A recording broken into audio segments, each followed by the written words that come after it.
morning, welcome to News at Den's TV coverage of Millwall against Brentford. Of course, it's Good Friday. It's a glorious looking day.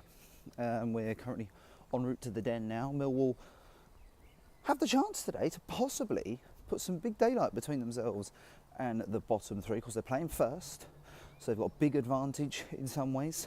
So it'll be the other teams know what they have to do to keep up with Millwall coming. So setting the pace is something I'd always prefer to do if I was a manager, I must say.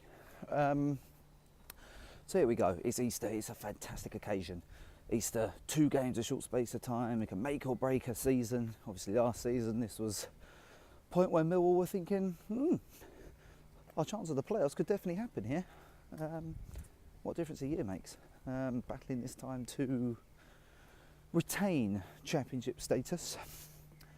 And well, it's still in their own hands, isn't it? And still confident that Millwall will do it. They will retain their own championship status, and they'll do it comfortably, I think.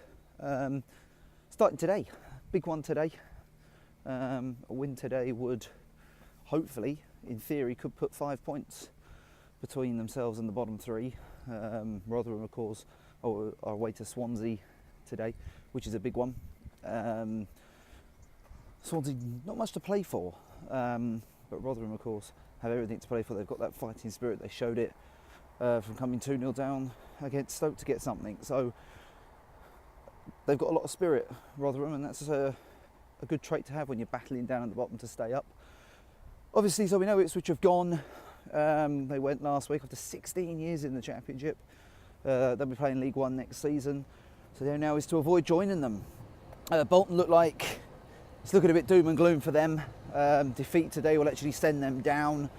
A couple of other little ways as well that they could be relegated.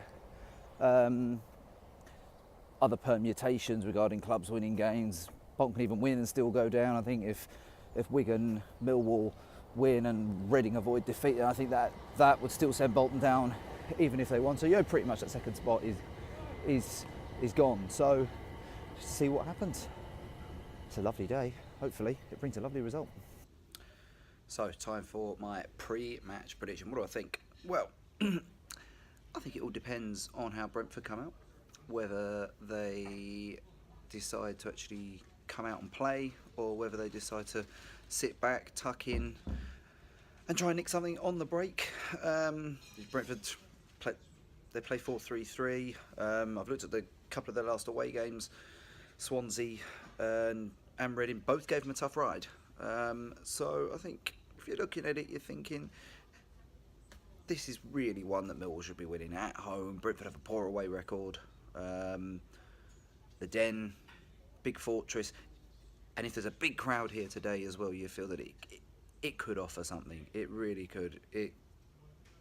It's crazy how much a bigger crowd can have a massive effect here.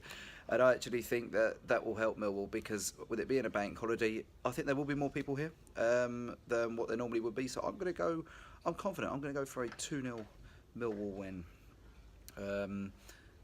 Just have that image there. Just have the confidence that the Lions will go on and win it. And I think it's comfortable if Brentford come out and play. If they don't and they sit in, it's going to be a tough afternoon and we could be sitting for a 0-0. But I think it's comfortable. I think I'm going to go a Millwall 2, Brentford 0.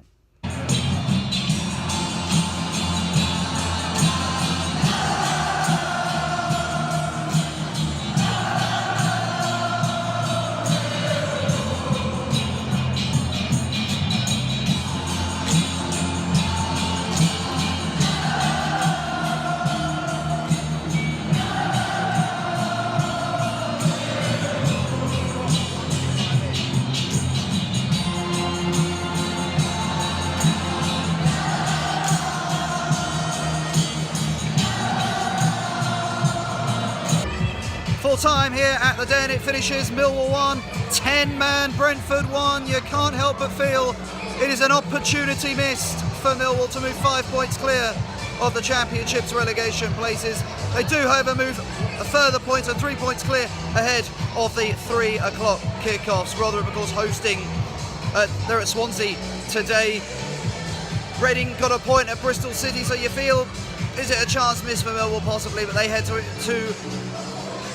Villa Park on Easter Monday now, unbeaten in 4, so there is still hope ahead of that. Be a tough afternoon. It was a tricky afternoon here, it must be said. After Brentford went down to 10 men, it was going to be frustrating, and they made life difficult for Millwall, did the Bees. They came, they set up well, and to be fair, they could have had some chances of their own. They could have won the game themselves. Sergio Canos hit the bar late in the first half with a lovely turn and cut inside and curled it onto the crossbar. He was quite unlucky. Jed Wallace also hit the crossbar towards the end as Millwall went for a winner. But they go to Villa Park with hope that we can still get out of this, and it's still in their own hands. They still have the game in hand as well to come. So a point for Reading as well as a. Depends what happens now in the 3 o'clock kickoffs as to whether this will be a bad or a good result. Full time here from the Den. It finishes Millwall 1, Brentford 1. So not the most thrilling afternoon at the Den. Millwall had chances to win it, but again, as Neil Harris said in his post-match press conference, the balls in the final third just weren't there for Millwall today. You've got to look at Brentford, how intelligently they played in that final third to create the chances they did.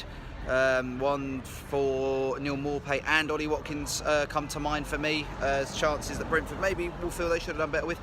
But you look at it from a Millwall perspective, is it 2 points dropped? Of course it's 2 points dropped, but it could be a vitally important point gained. We'll know more, of course, come the 6th of May, whether Millwall stay in the league or they don't. But you look at it and you think it's tough. It's a tough one to take for Harris and his side because they will feel that they should have won the game. You know, they've played 55 minutes against 10 men, and they've not gone on to get the result they needed. But again, look, I think from a fan's point of view, I look at it and I think, well, there is ways that we can get this improved. There's ways that we can look ahead to it, and there's lots of positives to come out of it. You know, it is a point game and it's still unbeaten going into Monday, of course, which is a huge game now Monday.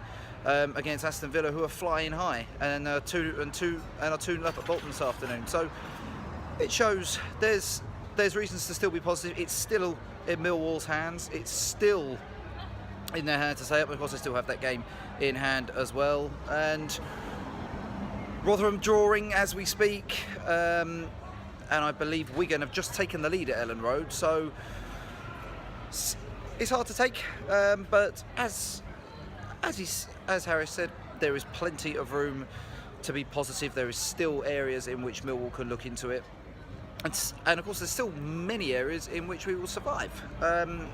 We got Villa on Monday. We're going to be the ultimate underdogs, of course we are.